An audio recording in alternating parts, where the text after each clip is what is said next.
Okay, Danny's speech, his third speech, get to the point, he's talking about walking in peace. So please welcome Danny.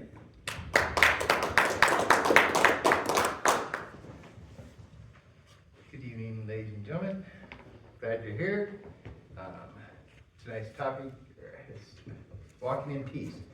And tonight, after this message, I hope you all will walk in peace better with God, because I'm going to try to explain grace in a way you've probably never heard it before. So, but it started a long, long time ago with me.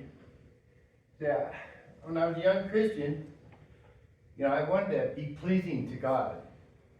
So I set out to follow the law. I thought, if I look good in God's eyes, I would be doing good. And I was taught in church, stay away from sin.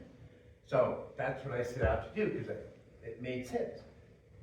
If you get away from sin, if you walk away from sin, you're walking towards God. And that's pretty much what I did most of my life.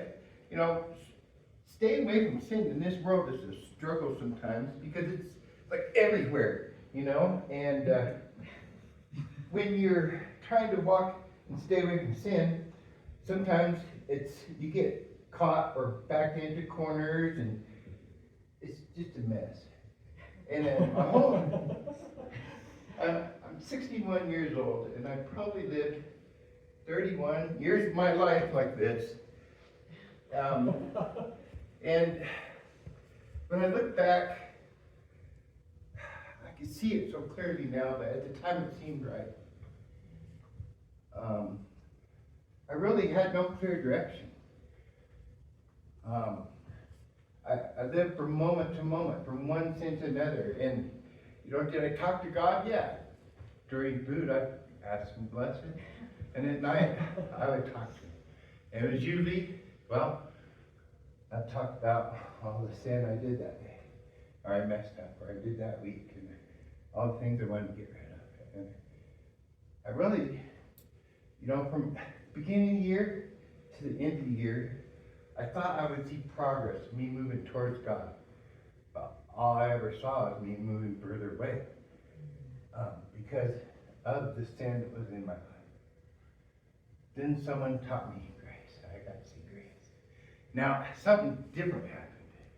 You see, my focus now, grace allowed me to look past sin and focus on God. Now I had a clear direction in my life. I could see where I wanted to go, and I would start walking in that direction. And I'd get sidetracked from time to time, and God would show me signs. I'm like, oh yeah, I'm going this way. Even sometimes doing the works of God, you can find yourself busy, and you're getting sidetracked, you get lost, but then God tells you again, hey, where are you going? Bring your focus back to me. Now, something was really cool this time.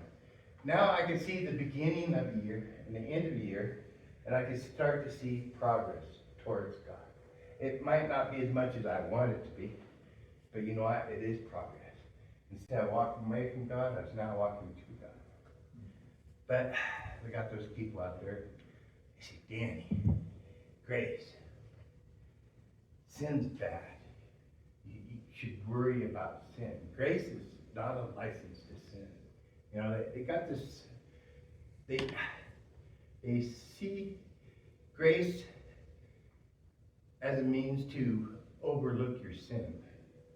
And I see it totally different. Okay, I'm going to try to explain it. Let's say God's here, and this is pure light here, okay? And when we're born in this world, we're born in darkness. And we want to go to God. So God's over there. And, okay, between this darkness and this light, there's these sections of lesser and lesser light. Can you imagine that? I was going to do a PowerPoint, but I figured I'd just demonstrate here. Okay, well, 1 John 1:7 says,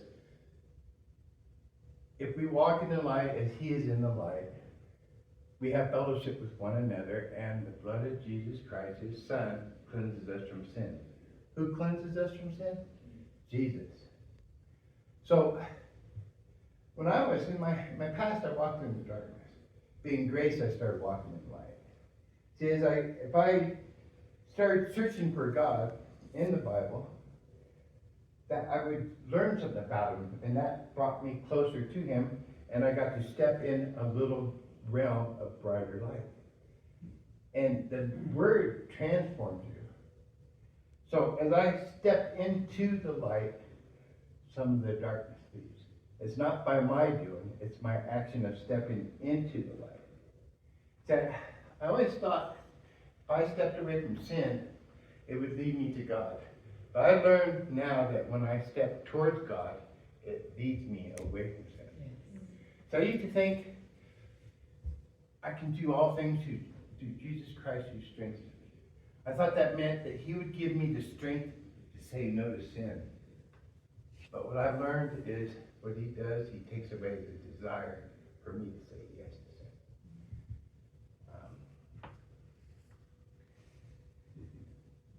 sin. See, when we hear that Jesus cleanses us of sin, we have this idea that I've sinned, and what he does, his blood erases that as if it never happened in my life. But I see it so much more. See, he takes away the desire to sin from us. So, if we have no desire to sin, we're not tempted to sin, and therefore we walk by sin without being tempted. We don't fall into sin. So, that is a true cleansing of our sin, when we can walk in the Spirit and not fulfill the lust of the flesh. Yeah. So, I hope all today, I hope you all will start thinking that, even though you might be doing the works of God, but you know what? Just focus on the relationship with Jesus. And you will find out, if you want to remove sin from your life, you step in the light that darkness can't follow. You step in the light that Jesus gave us the ability to do, to step in the place where sin cannot stand with us. Thank you.